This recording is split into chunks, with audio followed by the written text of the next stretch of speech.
Bonsoir et bienvenue à la séance régulière du Conseil municipal de Bois-Châtel, tenue le 5e jour du mois de septembre 2023 à l'Hôtel de Ville. Il est 20 heures. Donc, point numéro 1, comment tu sens, s'il vous plaît?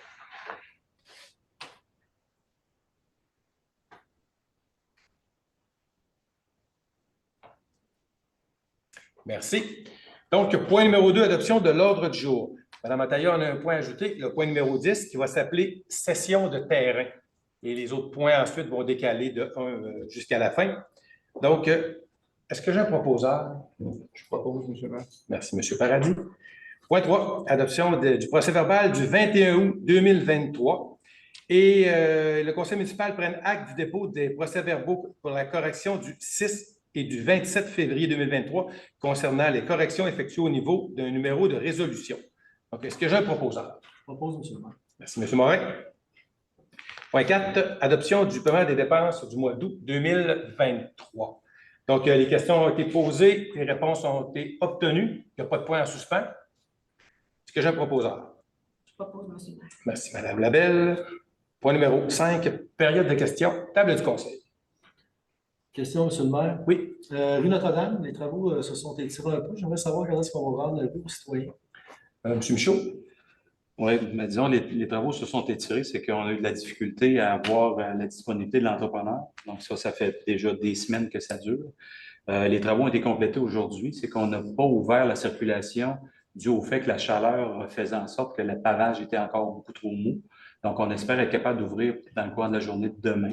On va évaluer la situation, mais c'est une question d'une journée où on parle d'heures plutôt que de journée, disons. Puis les travaux sont complétés de notre satisfaction. Oui, j'ai eu une confirmation des totalité. travaux publics, ça a été fait en totalité selon les exigences qu'on avait. Parfait, merci. D'autres questions? Public? Oui, madame. Bonjour. Chantal Caron, 165 des Opales. Oui. On est en plein travaux pour les services, les services aquatiques et nous. Et puis, je voulais savoir, parce que, bon, les voisins, on se parle tous, ça. Je me sens qu'il y en était, semble-t-il, que quand ils ont fait quand ils ont creusé dans le modèle, parce qu'ils commencent par le modèle des Opales, il y aurait le sol, il y aurait trouvé que le sol était contaminé. C'est-tu vrai, ça? Il y avait des souches. Qu'est-ce qu'on a entendu? Des branches qui auraient peut-être été mises là dans le passé, M. Michaud? Il faut faire attention quand on parle de contamination. Là, il n'y a pas d'hydrocarbures ou de matières qui sont un risque pour la santé des gens. C'est tout simplement une contamination qui est due à du remblai qui a été installé, qui n'était pas nécessairement conforme à ce qu'on met normalement au niveau des infrastructures de rue. Donc, ils ont trouvé des branches et des souches dans le sol qui ont dû sortir du site pour remettre du matériel de qualité. OK, donc, ça n'a rien à voir avec une fosse qui aurait, Des fosses septiques ou des choses de genre? Oui, des choses comme ça qui auraient... Il n'y a pas d'hydrocarbures. Non, il n'y a pas... Non, ça, c'est tout simplement du mauvais remblai qui avait été fait dans le temps, qui est enlevé, qui est retiré, pour mettre du matériel tel qu'exigé au niveau des plans de vie. Okay. Ça change. Dans le fond, ce que je comprends, c'est que ça change en bien. Dans le fond, ça ne coûtera pas plus cher parce qu'il n'y a pas de dépenses additionnelles suite à ça. Non, il n'y a rien qui change là-dessus. C'est la suite des événements qui vont se produire. Là. Ça ne reparle pas beaucoup non plus. Là. Je veux dire, peut-être un voyage de plus à sortir les branches et les souches, mais ça. À date, c'est très positif par rapport au coût. Ah, oui, mais ça va être ma troisième question. J'ai-tu le droit d'avoir une autre question? Oui, allez-y. Je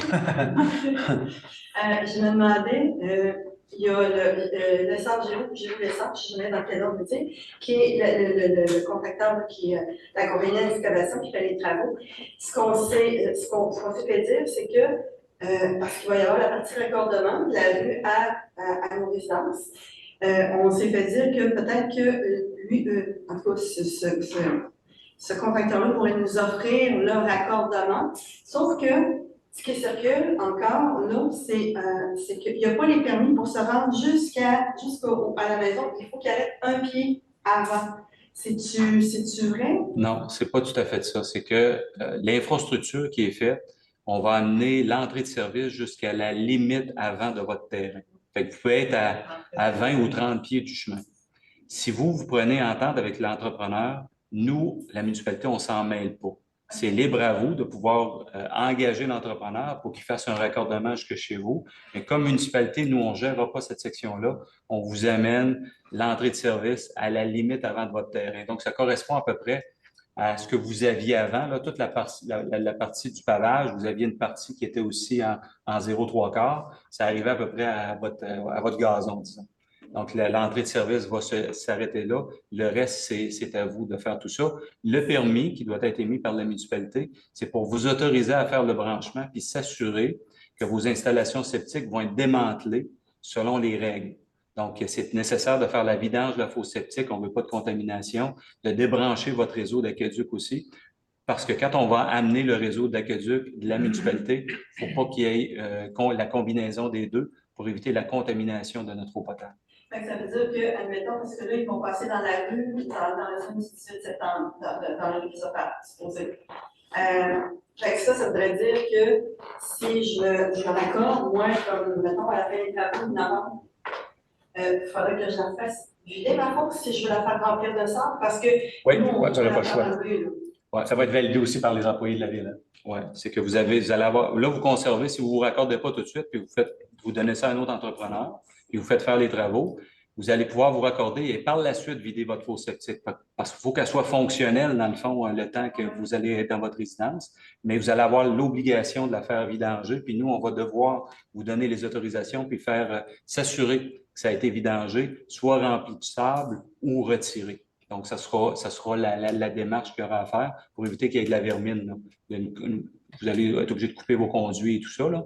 Mais une fois que vous êtes raccordé à la municipalité, c'est vous qui allez prendre en charge tout l'aménagement de votre terrain. Nous, on ne va pas sur votre propriété. Non, ça, je le comprenais. C'est juste parce que, encore là, comme je vous dis, des fois, les nouvelles, ça va vite puis ça va croche un peu. C'est que la rumeur qui circulait, c'était que même si on voulait faire affaire avec Gilles Lessard, il ne serait pas en mesure de nous amener jusqu'à la fondation de notre maison parce qu'il manquait un pied, il n'y avait pas de permis. Évitez les rumeurs, parce que souvent, là, présentement. De toute façon, parce que je représente un paquet de voisins. Je suis venue poser des questions. On a un technicien qui est sur le terrain. Vous avez eu le numéro de téléphone. Oui. C'est l'homonyme de notre maire, dans le fond. C'est M. Benoît Bouchard aussi. Mais vous avez aussi, au service d'urbanisme, ici, 3 personnes qui peuvent vous répondre en tout temps. Fait que dites aux gens, parce que vous avez tous des cas, souvent, qui peuvent être différents. Ouais. Fait que faut s'assurer de l'emplacement de votre entrée de service, vous donner les bonnes informations par rapport aux équipements. Il y en a qui veulent garder leur puits quelques années pour arroser leur terrain. Donc, les gens vont pouvoir vous renseigner individuellement par rapport à vos situations. C'est ça qui est important.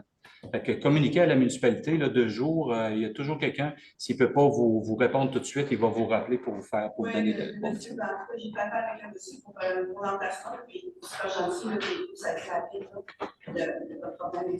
Mais la dernière question, c'est vraiment la dernière. On va savoir quand le montant duquel vous allez nous soulager pour les infrastructures. À la fin des travaux. Ce qui est important, là, actuellement, c'est que ce qu'on vous a donné, c'est une estimation des coûts. Non, mais on vous avait donné lors de rencontres, quand on a rencontré la population, une estimation des coûts qui, selon ce qu'on a regardé, va être inférieure. Mais il faut attendre que l'entrepreneur général ait complété ses travaux et nous ait facturé la totalité pour qu'on soit capable de connaître l'exactitude du coût. Et par la suite, on va vous revenir avec ça. Parce qu'on a eu également une aide financière qui s'est ajoutée, qui a été bonifiée dans le contexte. Donc, on va devoir attendre la fin des travaux avant de vous tenir informé du coût exact. Puis, il y aura des propositions qui vous seront faites par la municipalité sur un mode de financement ou soit sur un paiement complet là, de la facture. OK, parfait. Merci beaucoup. Bien. D'autres questions? Merci. Donc, point 6, achat au fonds de roulement. Donc, considérant la nécessité de procéder à l'acquisition d'une débroussailleuse pour les services des loisirs et de la culture et des travaux publics, le conseil municipal autorise de procéder à l'acquisition d'une débroussailleuse pour les services des loisirs et de la culture et des travaux publics pour un montant de 7 697,58 taxes incluses. Ces sommes seront prises à même le fonds de roulement dès le 1er janvier 2024, et ce pour une période de 3 ans. Est-ce que j'ai un proposeur? Je propose, monsieur. Merci, M. Guillaume. Point 7. Bonsoir. Autorisation de signature entente intermunicipale concernant le partage des ressources humaines en matière d'eau potable avec la ville de Sainte-Anne-de-Beaupré.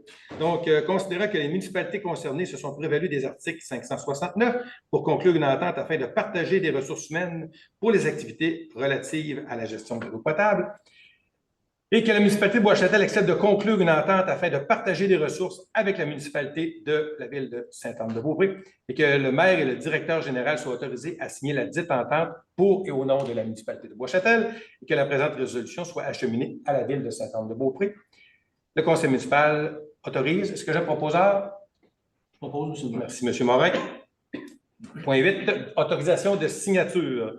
La municipalité projette de reconfigurer le chemin public connu comme étant la rue Bourbeau, ainsi que diverses voies publiques municipales avoisinantes, et y faire effectuer des travaux pour la mise en place d'infrastructures d'utilité publique. La résolution numéro 2022-11-303, identifiant les lots qui feront partie du projet de reconfiguration en autorisant l'imposition d'une réserve pour fin public et considérant que la municipalité désire acquérir le lot 4 209 426, le conseil municipal autorise l'acquisition du lot pour un montant total de 386 382,5 plus les divers frais reliés à la transaction, qui est d'autoriser le maire et le greffier trésorier adjoint à signer tous les documents nécessaires aux transactions. Les sommes seront prises à même l'excédent accumulé non affecté. Est-ce que j'ai un proposeur? Je propose, M. le maire. Merci, M. Paradis. Point 9, renouvellement du programme de la taxe sur l'essence et de la contribution du Québec 2024-28, négociation entre le gouvernement du Québec et du Canada.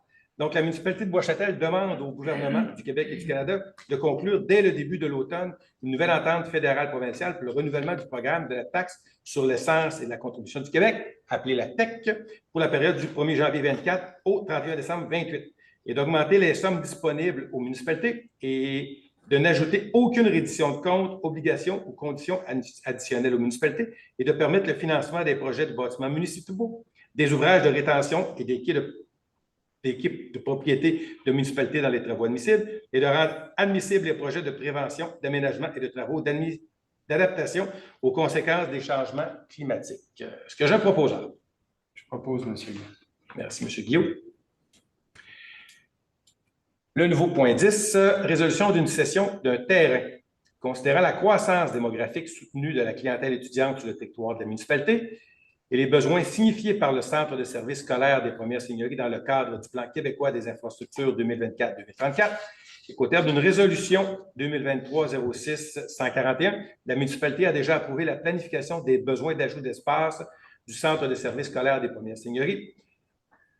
Un centre de services scolaires peut, conformément aux articles 272.3 et 272.13, requérir d'une municipalité locale qu'il cède à titre gratuit un immeuble aux fins de la construction et l'agrandissement d'une école. Ici, on parle d'immeuble, on parle plutôt de terrain, et de céder au centre de services scolaires des premières seigneuries un terrain situé sur la rue des Mâts ayant la capacité d'accueillir la nouvelle école.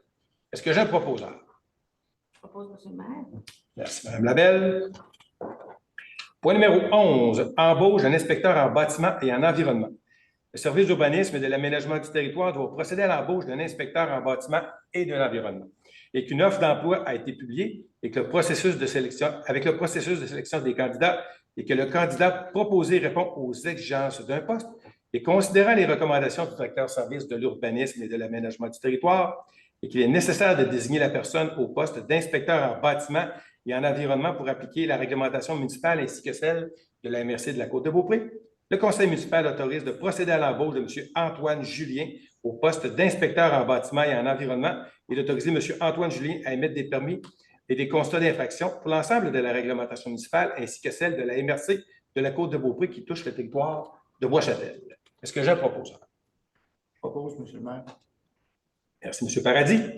Point 12, acceptation provisoire des travaux du bâtiment d'entreposage du domaine du Boisé. Considérant que les travaux de construction du bâtiment d'entreposage du domaine du Boisé sont terminés et que la recommandation de l'architecte au dossier est favorable et que celui-ci a fourni le certificat d'acceptation provisoire à la municipalité et que la liste des déficiences a été remise à l'entrepreneur, le conseil municipal autorise d'accorder la réception provisoire des travaux pour la construction d'un bâtiment d'entreposage au domaine du Boisé. Est-ce que j'ai un proposeur? Merci, Mme Giroux. Point 13, octroi du contrat prolongement du sentier multifonctionnel en asphalte au domaine du Boisé. considérant la nécessité de prolonger le pavage du sentier pédestre au domaine du Boisé et suivant la résolution numéro 2023-03-065, accordant le contrat pour les aménagements récréatifs du domaine du Boisé à l'entreprise Civilex Incorporée et que la municipalité peut octroyer de gré à gré des contrats comportant une dépense en bas du seuil prévu par la loi et considérant les recommandations du greffier trésorier adjoint, le conseil municipal autorise d'octroyer le contrat pour le prolongement du sentier multifonctionnel en asphalte et à l'entreprise Civilex Incorporée pour le prolongement du sentier multifonctionnel en asphalte du domaine du Boisé pour un montant total estimé à 34 753,50 plus les taxes. Ces sommes seront prises à même le règlement 2022-11-31. Est-ce que j'ai un proposeur? Je propose, M. le maire. Merci, Mme Cone. Point 14, période de questions, table du conseil. Public. Achat fonds de roulement, débroussailleuse. Le fonds de roulement, c'est un emprunt ou c'est de l'argent à part, puis on va piger dedans? C'est de l'argent à part qu'on peut se servir, c'est des surplus accumulés au cours des années. Il n'y a pas d'intérêt sur 3 ans là, pour la débroussailleuse à 8 000 quelques dollars. L'autre question, ressources humaines entre la ville de Saint-Anne-de-Beaupré. Il s'agit de quelle personne? C'est-tu M. Gauthier? Plaisir. Pour le traitement de l'eau, je suppose? Ah, c'est un travail d'équipe. Il n'y a pas juste une personne. Là, ça peut être tout le monde. M. Michaud qui est adapté ici à l'usine, qui peut collaborer avec Saint-Anne. L'usine de traitement d'eau qui vont travailler aux 2 places. Une entente Ils ne intermunicipale. travaillent pas aux 2 places, c'est qu'on fait la formation de ces employés-là du côté de Saint-Anne-de-Beaupré pour les assister dans le processus. Le travail qui se fait, c'est surtout au niveau du déplacement pour aller les former sur les nouveaux équipements. Parce qu'ils ont exactement le même système de filtration que nous autres. Étant donné qu'ils étaient dépourvus un petit peu en expérience, nous autres, on leur fournit cette Ils portion. se sont fait voler M. Gauthier qui est rendu ici, c'est pour ça qu'ils Ce Non, ils ne se sont pas fait voler M. voler Gauthier. personne. C'est que des fois, il y a des gens que ça fonctionne bien à des places. Puis, Ça nous ça arrive fonctionne aussi, bien hein? chez nous. Ça nous arrive à nous autres aussi. C'est correct. C'est aidant pour nous autres. Merci. D'autres questions? Non? Donc, point 15, levée de l'Assemblée. Est-ce que j'ai un proposant? Je propose, M. le maire. Merci, Mme Giroux. Donc, bonsoir, merci et à la prochaine. Merci.